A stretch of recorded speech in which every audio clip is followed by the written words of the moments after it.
thunder jolted her wide awake. With the curtains drawn to one side, she could see the world outside was still dark with night.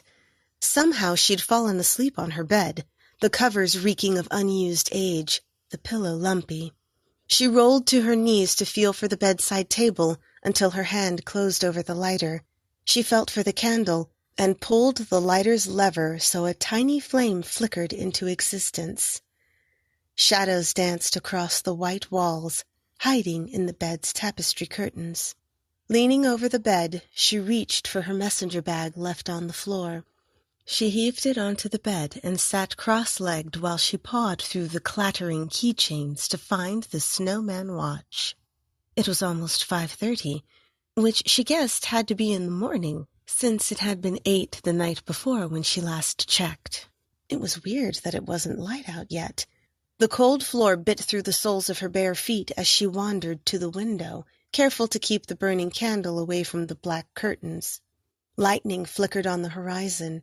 Sunlight attempted to work through the storm clouds above. That accounted for the darkness. What had become of Rajiv? She'd left him to his own devices last night, not hungry herself, but guessing he'd go find some food. The island was probably covered in new cafes and expensive restaurants. With one hand, she pushed open the window, leaning out to close her eyes and breathe the air scented with rain. It must have poured in the night, maybe even stormed without her wakening. She couldn't tell in which direction the far-off lightning headed. The window overlooked the ocean, away from the rest of the island, but she could see the little dock stretching into the waves. It was meant for tying up little boats, nothing grand like the other docks sprinkled across the island. Something moved across the weathered wooden planks. She sucked in her breath. Rajiv! He gave the knot a final tug before turning on the camera attached to the white rope by its plastic handle. Rajiv set the camera to its timer and tossed it off the dock. It sank into the dark waves with a splash, droplets flying. He kept unwinding the coil of rope. The camera sank deeper. He mentally counted off 10 seconds, imagining the waterproof camera's flash, and began winding the rope back in, coiling it around his arm. Storms usually churned up parts of the sea's underworld. He'd read that somewhere. Rajiv dropped to one knee and leaned over to grab the camera. A wave splashed over his hand, soaking his sleeve.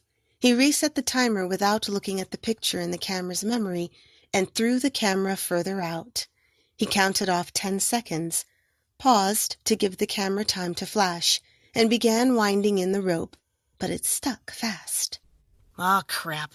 He leaned over to grasp the rope in the water. The fibers scratched his palm. He would have to tie the rope to the dock and get on his swimsuit to go diving. He couldn't risk losing the only digital camera he had. Plus, he'd paid a fortune more to get the waterproof model. As he stood, the rubber sole of his sneaker slid across the mossy, rain-soaked wood. With the rope still coiled around his arm, water crashed over his head, dragging him down. Rajiv tried to swim toward the surface. He kicked toward the air, but something caught around his leg. The rope, uncoiling from around his arm. He tried to catch at it, but the white rope sank, catching around his other leg now, both of them binding together. It looped around his wrist, pinning it to his side, catching it with his leg. No matter how fiercely he tried to continue swimming, he sank, fast and steady. Bubbles burst from his lips, floating toward the surface. The corner of his vision was becoming fuzzy, blurred. He wanted to scream, his lungs beginning to burn, throbbing. His heart raced. This time, he would drown.